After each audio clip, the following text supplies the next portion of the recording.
અનામત આંદોલનના નેતા હાર્દિક પટેલ વરાછાની ધારુકાવાડ કોલેજ પહોંચ્યા હતા અને કોલેજમાં પ્રવેશ બાબતે બોલાચાલી થતા હોબાળો થયો હતો, જે હોબાળા બાદ પાસના કાર્યકરો અને વિદ્યાર્થીઓ જબરદસ્તી કેમ્પસમાં ઘૂસી કોલેજના આચાર્ય સાથે ગેરવર્તન કરી ધક્કે ચડાવ્યા હતા. બીજી તરફ હાર્દિક પટેલે આ ઘટનાને યુવાનોના આંદોલનને તોડી પાડવાનો પ્રયાસ ગણાવ્યો હતો.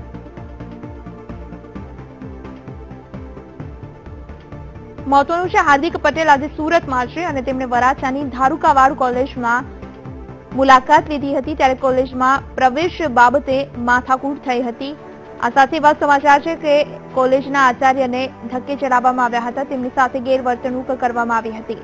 બીજી તરફ પાસના કાર્યકરો અને વિદ્યાર્થીઓએ હાર્દિક પટેલની સાથે જબરદસ્તી કેમ્પસમાં પ્રવેશ લીધો હતો અને ત્યારબાદ જે માથાકૂટ થઈ હતી, પરંતુ ક્યાંક ને ક્યાંક હાર્દિક પટેલે એવું નિવેદન આપ્યું છે કે આ એક યુવાનોનું આંદોલન છે અને તેને તોડી પાડવાનો પ્રયાસ કરવામાં આવી રહ્યો છે.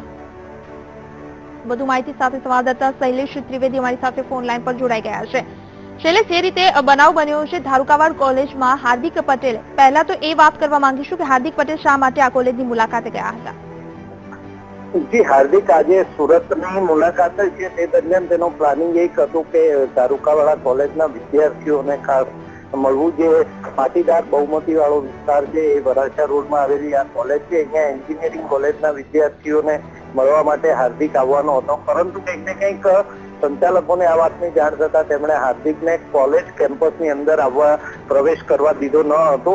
બીજી તરફ હાર્દિક જયારે કોલેજ કેમ્પસની બહાર પહોંચ્યો ત્યારે તેને એવો કેટલાક વિદ્યાર્થીઓએ જાણ કરી કે સવારથી વિદ્યાર્થીઓને કોલેજમાં બહાર આવવા દેવામાં આવ્યા નથી, રિસેસ પણ આપવામાં આવી નથી.